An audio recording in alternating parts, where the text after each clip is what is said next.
Hello friends, welcome to Ratan tutorial YouTube channel. जैसे कि पिछली वीडियो में हमने न्यूक्लियोफिलिक सब्स्टिट्यूशन रिएक्शन की केमिकल प्रॉपर्टी डिस्कस की थी और मैंने कुछ फैक्टर्स बताए थे जो कि न्यूक्लियोफिलिक सब्स्टिट्यूशन रिएक्शन को इफेक्ट करते हैं।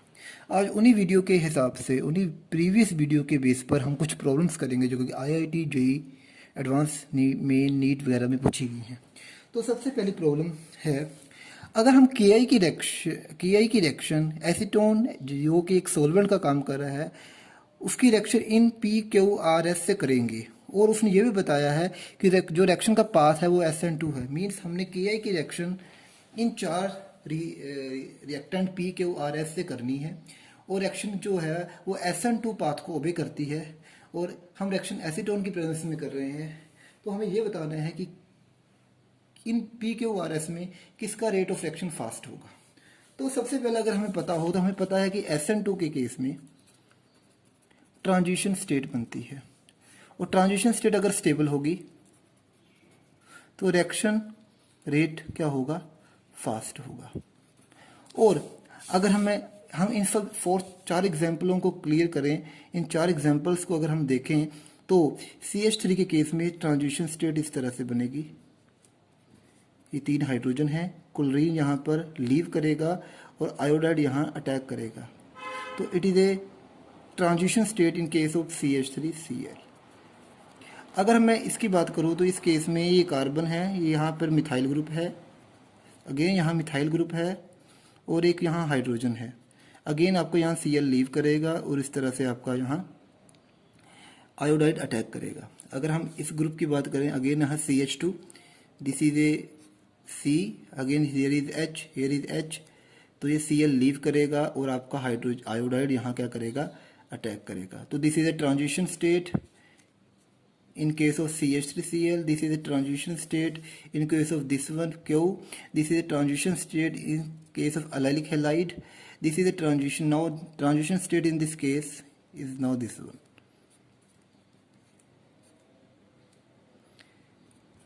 This is a transition state in case of this S. तो याद रखिए, अगर ये ट्रांजिशन स्टेट, ये 4 ट्रांजिशन स्टेट PQRS की मैंने यहाँ ड्रा की है।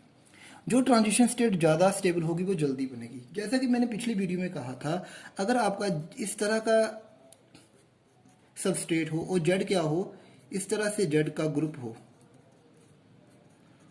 तो ये जो ग्रुप होता है ये ट्रांजिशन स्टेट को स्टेबल बनाता है बाय पाई बॉन्डिंग। पाई ये इसका जो पाई सिस्टम है, ये पाई सिस्टम है, सॉरी, इसका जो पाई सिस्टम है वो ट्रांजिशन स्टेट को स्टेबल करता है। तो this transition state is more stable, to learn this transition state is more stable. ये ट्रांजिशन स्टेट बहुत ज़्यादा स्टेबल होती है। तो याद रखिए, तो आपका जो S होगा इसकी ट्रांजिशन स्टेट सबसे ज़्यादा स्टेबल होगी। याद रखिए, मैंने पिछली वीडियो में डिस्कस किया था, अगर आपका इस तरह का सिस्टम हो और जेड इस तरह का सिस्टम हो, अगर जेड इस तरह का ग्रुप लगा हो, तो ये पाई सिस्टम जो है, इसका जो पाई सिस्टम है वो ट्रांजिशन स्टेट को स्टेबल करता है। क्योंकि ये पाई सिस्टम अगर आपके ट्रांजिशन स्टेट को स्टेबल करेगा तो ट्रांजिशन स्टेट स्टेबल होने से वो ट्रांजिशन स्टेट जल्दी बनेगी। तो इसके केस में जो ट्रांजिशन स्टेट बनेगी मोर स्टेबल ट्रांजिशन स्टेट होगी। सो S का रेट जो है फास्ट होगा इस रिएक्शन में। उसके बाद ये P की बारी आएगी, क्योंकि P में जो ट्रांजिशन स्टेट है वो लेस हिंड्रेड है।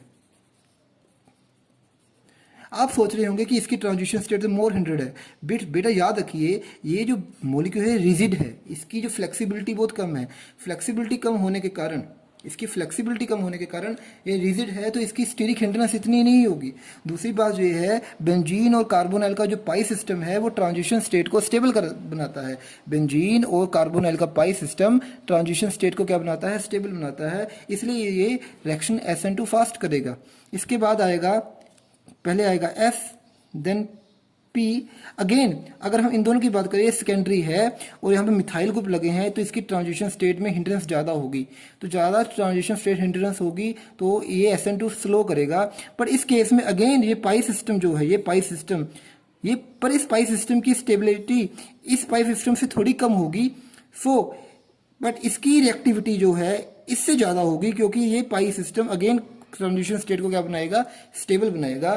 पर इसकी ट्रांजिशन स्टेट ज़्यादा अनस्टेबल होगी क्योंकि इसमें स्टेरिक हिंड्रेंस क्या होगी, ज़्यादा होगी और किसी तरह से स्टेबिलिटी क्रिएट नहीं होगी। तो S का रेट सबसे फास्ट होगा, देन P का, देन Q का, देन R का।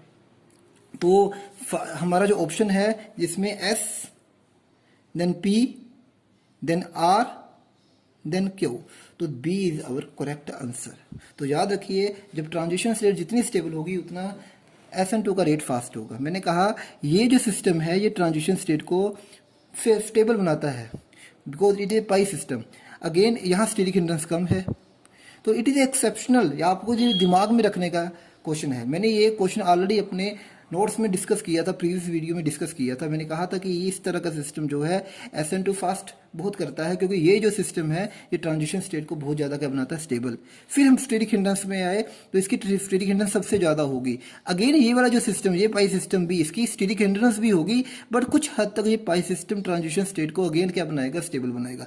बट इसकी स्टेबिलिटी इससे कम होगी, पर इसकी स्टेबिलिटी इससे भी कम होगी क्योंकि यहाँ स्टेरिक हिंड्रेंस क्या बहुत कम है। तो पहले नंबर पर ये आएगा, फिर ये, फिर ये, फिर ये।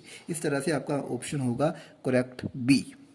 नो अगली प्रॉब्लम अगर हम करें, दिस इज ए प्रॉब्लम, ये प्रॉब्लम 2018 जेईई एडवांस में पूछी हुई है, वेरी वेरी इंपॉर्टेंट। अगेन इस प्रॉब्लम में PHS negative Na positive use किया गया है। Now it is a nucleophile, it is our nucleophile. Nucleophile is larger in size. Again DMF as a solvent use किया गया, डाईमिथाइल फॉर्माइड, जो कि polar aprotic है, मीन्स कुछ हद तक लेस पोलर है, ज़्यादा पोलर नहीं है पर है पोलर है पर पोलर एप्रोटिक है।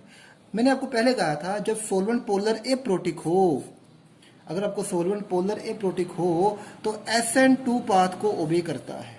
कौन से पाथ को ओबे करता है, SN2 पाथ को ओबे करता है। तो याद रखिए अगर आपको सॉल्वेंट पोलर एप्रोटिक हो, अगर ये सॉल्वेंट पोलर प्रोटिक होता तो आपकी जो रिएक्शन है वो SN1 से होती। किससे होती, SN1 से।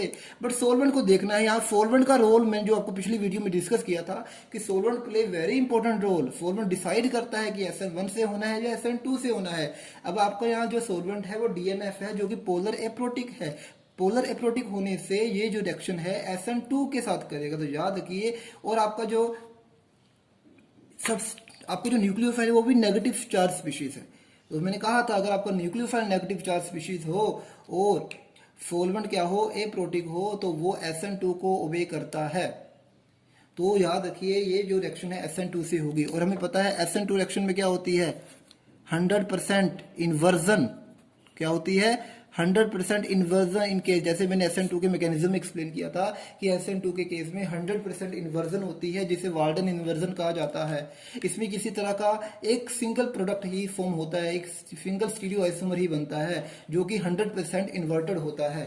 अब यहाँ पर दो पोजीशंस है जहाँ पर आपकी SN न्यूक्लियोफिलिक सब्स्टिट्यूशन हो सकती है। एक तो ये CF बॉन्ड, यहाँ जो फ्लोरीन है वो कार्बन के साथ डायरेक्ट लगा हुआ है। और याद रखिए ये बॉन्ड वेरी वेरी स्ट्रॉन्ग है क्योंकि यहाँ फ्लोरीन के कार्बन के साथ बैक बॉन्डिंग भी हो रही है। बैक बॉन्डिंग के कारण ये बॉन्ड बहुत स्ट्रॉन्ग है। और वैसे भी फ्लोराइड एक पुअर लिविंग ग्रुप है, तो रिएक्शन यहाँ नहीं होगी, आपकी रिएक्शन होगी इस साइड पर, यहाँ रिएक्शन होगी। Bromine is very good leaving group, bromide is very good leaving group. तो इस केस में जो आपकी रिएक्शन है, अगर मैं इस रिएक्शन इसको यहाँ ड्रा करूँ सबस्ट्रेट को, तो इस तरह से आपका सबस्ट्रेट है, यहाँ NO2 ग्रुप लगा है जो कि इसकी रिएक्टिविटी को और इन्हांस कर रहा है। यहाँ फ्लोरीन है, ये बॉन्ड स्ट्रॉन्ग है, ये बॉन्ड ब्रेक नहीं होगा, स्ट्रॉन्ग है तो बॉन्ड जो ब्रेक नहीं होगा। यहाँ पर इस तरह से आपका मिथाइल ग्रुप लगा है, यहाँ पर आपका ब्रोमीन लगा है जो कि गुड लिविंग ग्रुप है। अब आपको न्यूक्लियोफाइल आ रहा है, SN2 से अटैक हो रहा है, आपको न्यूक्लियोफाइल, ये न्यूक्लियोफाइल यहाँ अटैक कर रहा है, 100% SN2 हो रही है, तो 100% क्या होगी, इन्वर्जन होगी। तो ये आपको जब जहाँ अटैक करेगा तो ये बॉन्ड यहाँ से ब्रेक होगा, आपको न्यूक्लियोफाइल का जो अटैक है बैक साइड से होगा और आपका जो फाइनल प्रोडक्ट है वो 100% इन्वर्टर बनेगा जो कि इस तरह से बनेगा। तो this is your final product. तो याद रखिए SN2 के केस में अगर आपका पोलर एप्रोटिक सॉल्वेंट हो तो SN2 होती है। पहले तो ये याद रखना है कि ये बिना सॉल्वेंट के हम इस रिएक्शन को पहचान नहीं सकते। दूसरी बात है, अगर पोलर एप्रोटिक है, अगर SN2 है, तो हमें याद होना चाहिए कि SN2 के केस में 100% क्या होती है, इन्वर्जन होती है। तो 100% इन्वर्जन होगी, only single this product is formed. तो the option of this, correct option of this question is this one. तो ये इस क्वेश्चन में ही 100% क्या हो रही है, इन्वर्जन हो रही है। इस क्वेश्चन में इन्वर्जन नहीं हो रही, जो कि गलत है। यहाँ पर फ्लोरीन की जगह आपका न्यूक्लियोफाइल लगा, जो भी गलत है, क्योंकि CF bond is very very strong, it is difficult to break this CF bond. Again यहाँ दोनों तरफ आपको न्यूक्लियोफाइल सब्स्टिट्यूट हो रहा है, और यहाँ पर किसी तरह यहाँ भी 100% क्या, यहाँ पर क्या हो रही है, रिटेंशन हो रही है, जो कि पॉसिबल नहीं है। तो यही प्रोडक्ट है जो कि हमारे कंडीशन के अकॉर्डिंग बन रहा है। तो this A is our correct answer. Now third problem of our topic is this one. Now ये हमारी नेक्स्ट प्रॉब्लम है, जो कि IIT JEE 1999 में पूछी हुई है कि इनमें से सबसे हाईएस्ट न्यूक्लियोफिलिसिटी किसकी है, जो कि मैंने आपको वीडियो में डिस्कस किया था। मैंने कहा था HF NH2O NH3 और CH4। मैंने कहा था it is stronger acid, it is acidic character, strong acid. और इसका कोई कॉन्जुगेट बेस होगा, this is conjugate base, this is conjugate base of strong acid, conjugate base. Now याद रखिए, it is strong acid weak conjugate base. मैंने कहा था, मैंने आपको बताया था, जिसका एसिड स्ट्रॉन्ग होता है उसका कॉन्जुगेट बेस वीक होता है, और जिसका एसिड जो वीक एसिड होगा इसका कॉन्जुगेट बेस स्ट्रॉन्ग क्या होगा, कॉन्जुगेट बेस। तो इन दिस केस में न्यूक्लियोफिलिसिटी और बेसिसिटी एक ही बात है, न्यूक्लियोफिलिसिटी और बेसिसिटी इन दोनों में पैरेलल रहेगी। तो याद रखिए, it is a weak acid, but इसका जो बेस होगा वो क्या होगा, स्ट्रॉन्ग कॉन्जुगेट बेस होगा। तो in this case nucleophilicity and basicity are same, so our correct answer is C। तो C have highest nucleophilicity. Next, अगर हम अपनी अगली प्रॉब्लम को डिस्कस करें तो दिस इज नेक्स्ट प्रॉब्लम। इस प्रॉब्लम में क्या है, इस प्रॉब्लम में ये रिएक्शन है, और कहा है कि बताओ इस रिएक्शन में ये कार्बन है, कार्बन के साथ Cl है, न्यूक्लियोफिल अटैक करेगा। तो बताओ रिएक्शन कैसे होगी, SN1 से होगी या SN2, या SN1 SN2 दोनों से होगी, या रिएक्शन नहीं होगी। याद करिए, मैंने आपको पिछली वीडियो में बताया था कि ब्रिज हेड पर, इस तरह से मैंने एग्जाम्पल ली थी, ब्रिज हेड पर SN रिएक्शन नहीं होती, क्योंकि ब्रिज हेड पर कार्बोकटायन नहीं बनता, और न्यूक्लियोफाइल को पीछे से अटैक करना क्या होता है, मुश्किल होता है। ब्रिज हेड पर SN रिएक्शन नहीं होती इजिली। क्यों नहीं होती, क्योंकि ब्रिज हेड पर कार्बोकटायन नहीं बनता। अगर कार्बोकटायन नहीं बनता, क्यों, क्योंकि कार्बोकटायन अपने आप को प्लेनर नहीं बना सकता। उसी तरह से ब्रिज हेड पर स्टीरिक हिंड्रेंस होने के कारण बैक साइड से अटैक करना क्या होता है, मुश्किल होता है। तो दोनों रीजन यहाँ वैलिड हैं। एक तो कार्बोकटायन नहीं जनरेट हो सकता क्योंकि वो प्लेनर नहीं बन सकता, और स्टीरिक हिंड्रेंस होने के कारण पीछे से अटैक नहीं हो सकता। अगर कार्बोकटायन नहीं बनेगा तो SN1 नहीं होगी, अगर बैक साइड से अटैक नहीं होगा तो SN2 नहीं होगी। अब अगेन अगर हम इस मॉलिक्यूल की बात करें तो ये आपका जो आपका हैलोजन इस केस में ब्रिज हेड पर ही लगा हुआ है। This is our bridge head position. अगर ये ब्रिज हेड पोजीशन है, अगेन न्यूक्लियो यहाँ कार्बोकटायन जो बनेगा, that is carbocation is not planar, not planar, ये प्लेनर नहीं होगा। अगर ये यहाँ जो कार्बोकटायन बनेगा वो प्लेनर नहीं होगा, अगर प्लेनर नहीं होगा तो SN1 नहीं होगी, तो इस केस में SN1 नहीं होगी। दूसरी बात, यहाँ पर न्यूक्लियोफाइल को अटैक करना मुश्किल होगा। क्यों, क्योंकि ये जो ग्रुप होंगे क्या क्रिएट करेंगे, रिपल्शन। तो ब्रिज हेड में होने के कारण एक तो न्यूक्लियोफाइल बैक साइड से अटैक नहीं कर सकता, तो SN2 भी नहीं होगी। तो इस केस में SN1 और SN2 नहीं होगी। इट मीन्स ना S1 होगी क्योंकि कार्बोकटायन बनेगा वो प्लेनर नहीं होगा, इसलिए कार्बोकटायन नहीं बनेगा। SN2 नहीं होगी क्योंकि बैक साइड से अटैक नहीं हो सकता ड्यू टू स्टीरिक हिंड्रेंस। तीसरी बात, इसमें मीन्स SN1 SN2 नहीं होगी, तो इस केस में कोई रिएक्शन नहीं होगी। तो फोर्थ इज तो D is our correct answer. No SN1, no SN2 because there is no chance of formation of stable carbocation. Also, there is no backside attack due to steric hindrance. Now, our next problem is this one. ये problem भी आपको मैंने अपनी पिछली previous video में discuss की थी, यही एग्जांपल्स मैंने वहाँ डिस्कस की थी कि which have good leaving group ability. मैंने क्या कहा था, मैंने अपनी वीडियो में लिविंग ग्रुप एबिलिटी की वीडियो में डिस्कस किया था, जितना स्टेबल लिविंग, अगर स्टेबल होगा, अगर लिविंग ग्रुप निकलने के बाद स्टेबल हो, that is good leaving group. अगर कोई ग्रुप निकलने के बाद स्टेबल हो, अगर कोई ग्रुप निकलने के बाद स्टेबल हो तो that is a good leaving group. अब आप खुद देखिए, ये आपका ये जो ग्रुप है, it is very stable. Why? एक तो नेगेटिव चार्ज 2 ऑक्सीजन में फैल रहा है, दूसरा जो CF3 इलेक्ट्रॉन विड्रॉइंग ग्रुप है जो कि नेगेटिव चार्ज को -I इफेक्ट से क्या बना रहा है, स्टेबल बना रहा है। तो याद रखिए, it is very stable. Why stable? Because negative charge is dispersed in 2 oxygen. Again CF3 is electronegative, which make this molecule very stable. In case of, again हम अगर यहाँ बात करें, again this is also stable because negative charge is dispersed in 2 oxygen, but this group is electron donating group. So इसकी stability जो है इससे कम होगी, मोर स्टेबल ये होगा। क्यों? क्योंकि ये जो ग्रुप लगा ये इलेक्ट्रॉन विड्रॉ कर रहा है, और आपको पता है नेगेटिव चार्ज में अगर इलेक्ट्रॉन विड्रॉ ग्रुप लगे वो नेगेटिव चार्ज को स्टेबल बनाता है। इस केस में ये ऑक्सीजन तो स्टेबल बना रहे हैं बाय रेजोनेंस, ये तो रेजोनेंस हो रही है सेम इसकी तरह, इसमें जो रेजोनेंस हो रही है सेम इसकी तरह, ये चीज दोनों में कॉमन हो गई।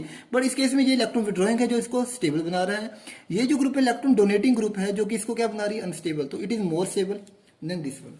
अगर हम बात करें एसीटेट आयन की, तो एसीटेट आयन में again it is electron donating group जो कि इसको अनस्टेबल बना रहा है, और फिर यहाँ एक ही ऑक्सीजन है जिसमें स्टेबलाइजेशन हो रही है। यहाँ फिर एक ही ऑक्सीजन है, जैसे कि यहाँ एक ही ऑक्सीजन है जिसमें रेजोनेंस से क्या हो रही है, स्टेबलाइजेशन। तो इनमें 2 ऑक्सीजन से स्टेबलाइजेशन हो रही है, इनमें 1 ऑक्सीजन से स्टेबलाइजेशन हो रही है। इसका मतलब this is more stable than this one, this is more stable than this one. अगर हम इसकी बात करें, दिस इज अनस्टेबल, क्योंकि इसमें किसी तरह की स्टेबलाइजेशन नहीं हो रही। क्यों नहीं हो रही? क्योंकि नेगेटिव चार्ज में किसी तरह की स्टेबलाइजेशन नहीं हो रही, कोई रेजोनेंस नहीं हो रही, और ये जो ग्रुप है इलेक्ट्रॉन डोनेटिंग ग्रुप है जो कि नेगेटिव चार्ज को और इंक्रीज कर रहा है। It means this is very unstable, very unstable. तो सबसे ज्यादा स्टेबल ये हुआ, क्यों? एक तो 2 ऑक्सीजन में रेजोनेंस हो रही है, तीसरा जो इलेक्ट्रॉन विड्रॉइंग ग्रुप है जो कि नेगेटिव चार्ज को और स्टेबलाइज कर रहा है। यहाँ दोनों ऑक्सीजन में रेजोनेंस हो रही है, बट ये इलेक्ट्रॉन डोनेटिंग ग्रुप है जो कि थोड़ा सा अनस्टेबल हो गया as compare to this one. So it is more stable, it is less stable this one. Then again first is less stable than this one. Why? क्योंकि यहाँ एक ही ऑक्सीजन में रेजोनेंस हो रही है। और सेकंड इज वेरी अनस्टेबल, ये सबसे ज्यादा अनस्टेबल है क्योंकि इसमें किसी तरह की रेजोनेंस की स्टेबलाइजेशन नहीं आ रही। तो the correct answer is fourth is good leaving group, क्योंकि जितना स्टेबल होगा उतनी निकलने के बाद जितना स्टेबल होगा उतनी लिविंग एबिलिटी क्या होगी, ज्यादा होगी। तो फोर्थ की ज्यादा होगी थर्ड से, थर्ड की ज्यादा होगी वन से, वन की ज्यादा होगी सेकंड से। तो अब the correct answer is this one, B is the correct answer. Fourth की थर्ड से, थर्ड की वन से, वन की सेकंड से। तो याद रखिए, जितना कोई ग्रुप निकलने के बाद स्टेबल हो, चाहे वो रेजोनेंस से स्टेबल हो, चाहे वो -I इफेक्ट से स्टेबल हो, वो उतना जल्दी निकलेगा। तो इस केस में एक तो रेजोनेंस से स्टेबलाइजेशन हो रही है, और ये CF3 जो है इलेक्ट्रॉन विड्रॉइंग ग्रुप है जो इसको मोर क्या बना रहा है, stable. So this is our better leaving group. Thanks for watching.